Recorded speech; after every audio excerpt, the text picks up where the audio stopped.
Have you ever wanted to read a letter that was meant for someone else? Have you ever wanted to travel the world but didn't have the time or the money? If so, you are in the right place. Welcome to In My Voice, the podcast where we read letters and share travel stories about places by our guests. I am your host Bonaheri, and each week I'll guide you through these two different yet fascinating worlds. In the first segment, we'll read letters written to listeners like you about a variety of subjects, from heartwarming stories to heartbreaking experiences. These letters offer a unique perspective on the human experience. Some of them will make you laugh, while the others will bring a tear to your eye. But they all have one thing in common. They are written from the heart. In the second segment, we will embark on a journey to explore the world through travel stories. We'll visit exotic destinations, meet interesting people, and experience the joys and challenges of traveling. Whether you are a seasoned traveler or someone who's always dreamed of seeing the world, you will find something to inspire you in these stories. So, join me every week as we dive into these two fascinating worlds. In My Voice. I promise you won't be disappointed. Subscribe now and don't miss an episode.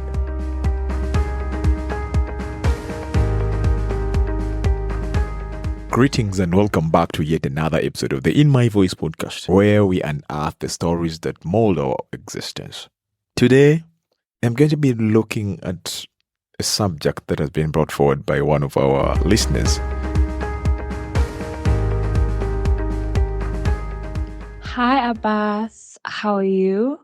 I really have been appreciating your talks, and I would love for you to talk about, the art of discipline and patience when trying to achieve our goals. Some of us, we get so tired when we feel like our goal is so far away or so hard to reach, or it's going to take too long. How do we remain disciplined and patient? How do we remain resilient enough to achieve what we want? I can't wait to hear your perspective. Thank you.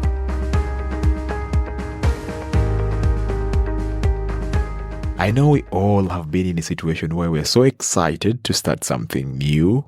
You've set a target. You're very excited and very energized to work on it. You start on trying to achieve your target or goal for that particular thing. And before you know it, your energy is depleted. You're exhausted. And you want to give up on that goal.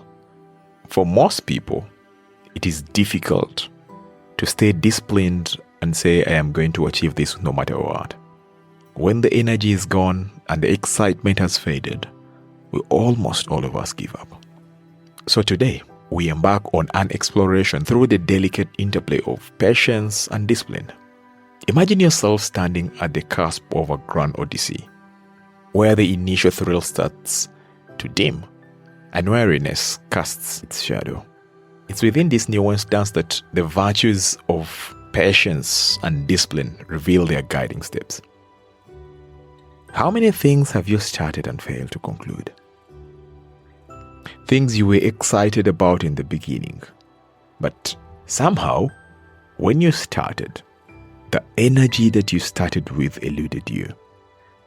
I have done projects that I started with a lot of energy, and then somehow something happened and I lost interest, I lost the energy, and I never finished them.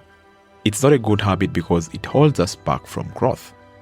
For you to be able to achieve the goal that you've set to achieve, even after the energy is depleted, it's going to take you a lot of discipline and patience. Patience and discipline, the twin engines that propel our endeavors, often face a challenge when weariness creeps in. The delicate art of harnessing these virtues becomes an imperative task, demanding finesse, resolve, and a touch of humor. Imagine the scenario. You are amidst a complex project. Weariness looms, and the initial excitement has waned. Here is where the dance of patience and discipline commences. It's common to question whether what you are working on is worth it. I have done that several times. When I was starting on this podcasting journey, I was enthusiastic. I produced the first few episodes with a lot of ease because I was energized, and then the feedback was good. And it is something that I had procrastinated working on for a very long time.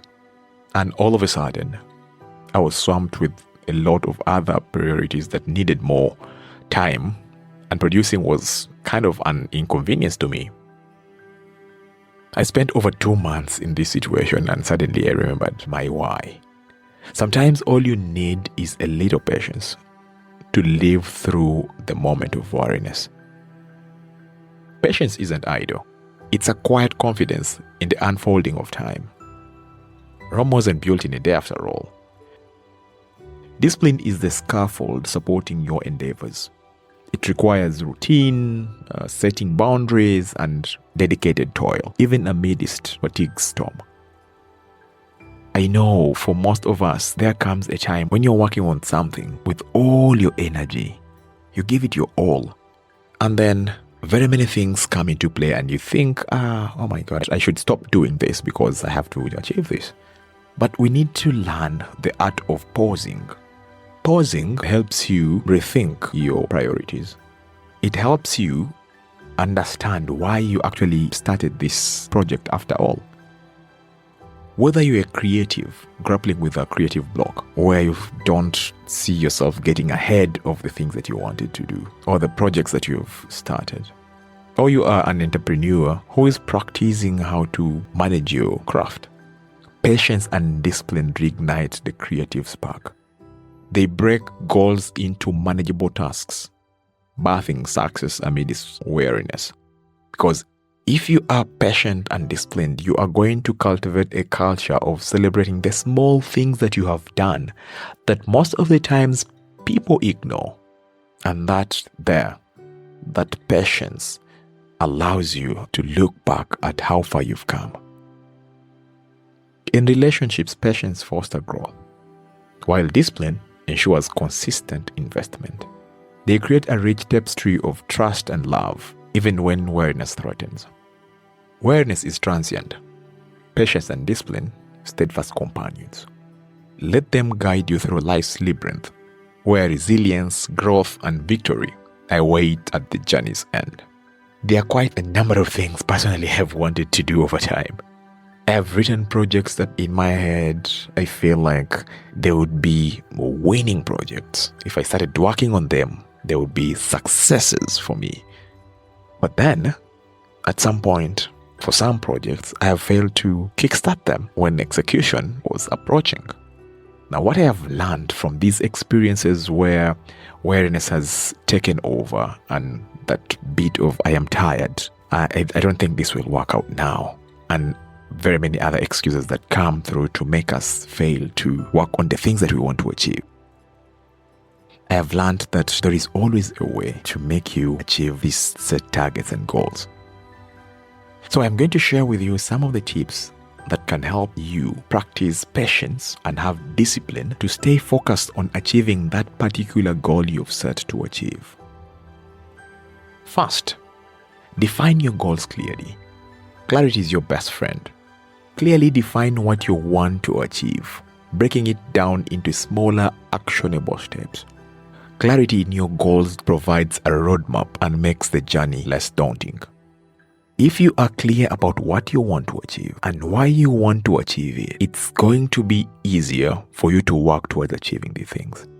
I go by a mantra that guides me that says, the bigger the why, the easier the how. When your why for doing something is so big that you badly want to achieve what you've set your eyes on, the how you want to achieve it comes easy. 2. Build a routine. They say consistency is key. Create a routine that aligns with your goals. You can allocate specific times for working on them each day. The routine not only instills discipline, but also makes it a habitual part of your life. Our mind is trained to do the things that we are used to doing all the time. I'll give an example. When we were kids, our parents forced us to sleep early, even when we didn't want. After some time, When it got to around 8, you started dozing because your mind gets used to the fact that at this time, I'm supposed to be sleeping. It happens even in adulthood. I have encountered very many people who say, I don't need an alarm to wake up at 5 every day. And that is what they are used to doing because they have set a routine and that is what they do. And that is going to take me to the third tip, which is holding yourself accountable. Whether it's through a journal, an accountability partner, or goal tracking apps, hold yourself accountable. You need to always review your progress regularly to stay on track and make adjustments if needed. Back then in high school, my best friend and I operated a saloon business. He was a dropout. He didn't go beyond primary 2, and primary 2 of the village, not primary 2 of town. Primary 2 of the village where he actually couldn't do the alphabets from A to Z. But he was determined that he wanted to learn how to read the alphabet, how to write and read. So every evening and weekend, we had specific times where I took him through the alphabet, how to pronounce the letters, and I taught him how to read. He was very accountable that he looked for me if I didn't show up. He looked for me to at least have that time with him, at least 30 minutes for him to learn these things. It helped him learn faster. And now if you meet this guy very many years later, when he speaks with you, you will never know he is a dropout. You will never know he didn't go beyond primary 2 in his education. Why? Because he was accountable to himself and he wanted to learn. His why was bigger. Remember, the bigger the why, the easier the how. Tip number 4, adapt and learn. Flexibility is crucial. Learn from your experiences, adapt your approach, and be open to change. Sometimes the path to a goal isn't a straight line. Detours can often lead to unexpected but fruitful destinations. We all have set goals that we want to achieve. And most times we also know how to work on these goals, and we have put together a roadmap of how we are going to achieve these things. However, sometimes it is hard to achieve our milestones step by step or following the exact roadmap you've drawn. But that doesn't mean that you can't still achieve the goal. So you need to be flexible and understand that if I am learning a language and maybe my tutor is unavailable sometimes, you can choose to go online and say, let me read from online, let me learn from online. So you need to be so flexible with how you want to achieve your goal. The goal at the end of the day is to achieve what you have set out to achieve. Not necessarily to go step by step to achieve it, because then in case something doesn't work out your way, you're going to stop because you feel like I don't have this, so I can't move forward. And that has made it hard for most of us. I started podcasting with a phone. I used my phone to record my podcasts. I didn't have soundproof. I didn't have anything. I recorded with my phone and under a duvet to try and, that was how I treated the noise around me, under a duvet. Those were my first few episodes. Had I said that let me wait until I have acquired equipment to do podcasting, I wouldn't have started. In the first place, I was supposed to start this journey long time ago. But then I felt like I needed microphone, I needed a soundproof to, put up something in my room where I can always record. I needed to, have softwares and all. I had a lot of excuses.